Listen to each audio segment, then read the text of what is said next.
Hi, I'm Tracy Sofra and I work with career-minded professional women. And for too long, women have been told they're not good with numbers, they can't manage money, and one day someone's going to finally rescue them. And I'm here to dispel that myth once and for all.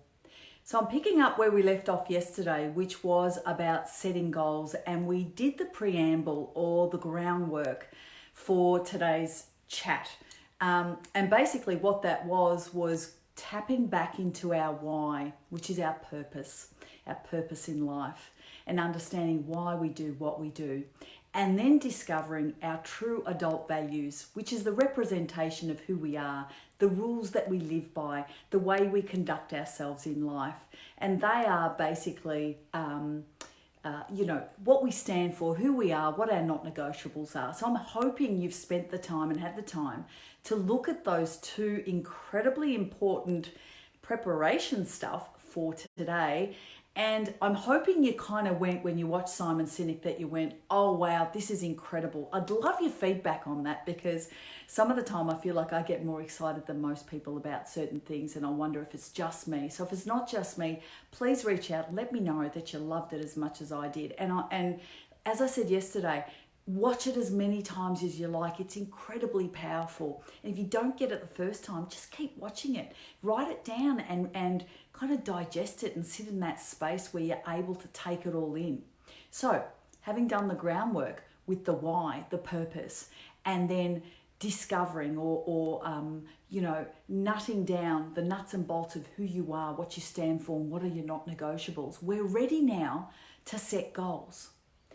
Do you know that 92% of people who make New Year's resolutions fail by January 15? Not surprising, right? Because what are New Year's resolutions? They're like, oh, I'd love to do this and I'd love to have that. And with every new year brings opportunity and brings excitement and the year ahead. I mean, there's something about, going from the 31st to the 1st and all of a sudden it's like everything's changed, but not really. That doesn't surprise me at all, because I am a goal setter and have been for a very, very long time. I document them. I'm going to talk to you about that in just a sec, but it doesn't surprise me at all, because we all daydream and we all have fantasies and we all have that creative side of our brains that allows us to do that.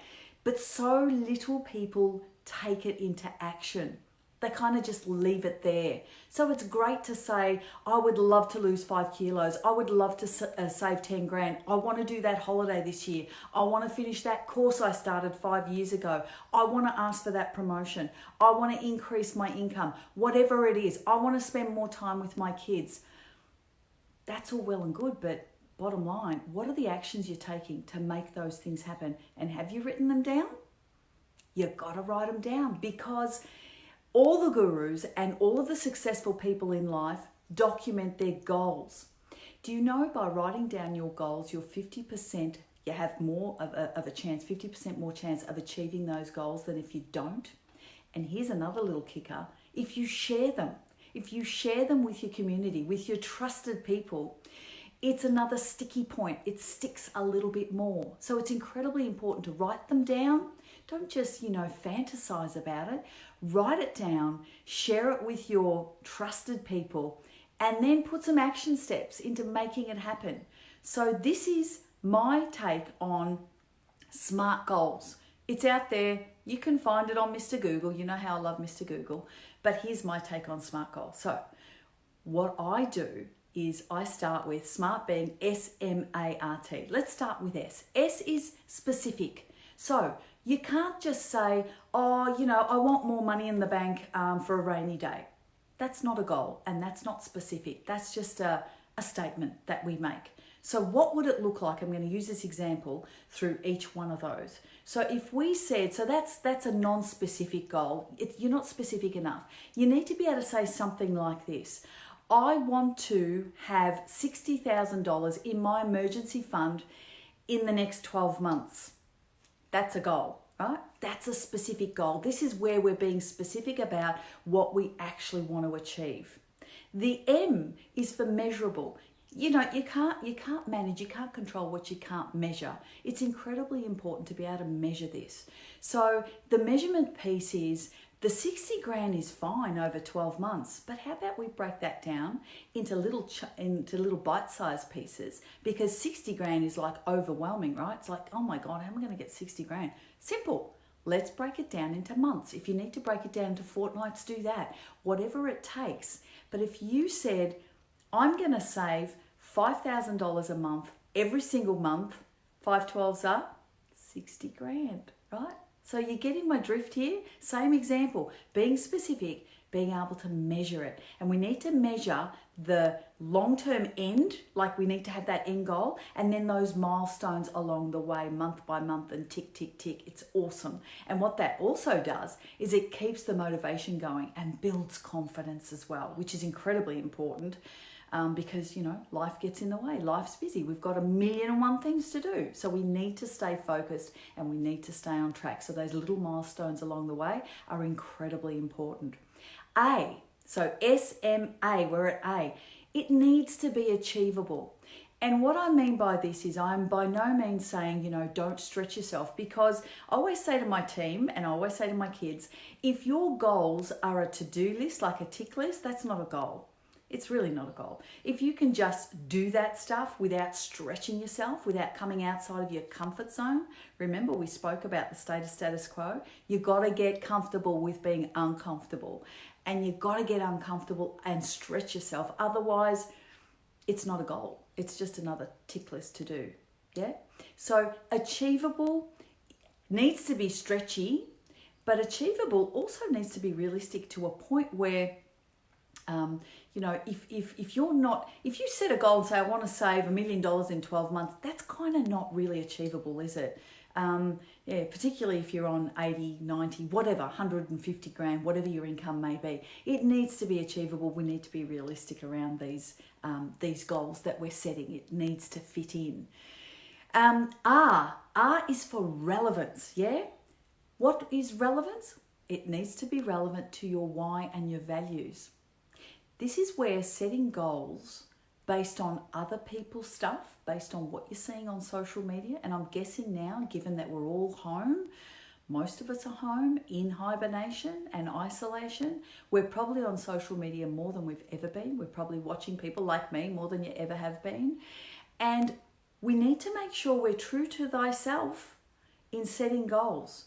Don't set goals just because you see somebody else succeeding, doing this, doing that, doing this, and feeling like you're frazzled and feeling like you're not achieving anything and everyone else is doing stuff, but what the hell are you doing?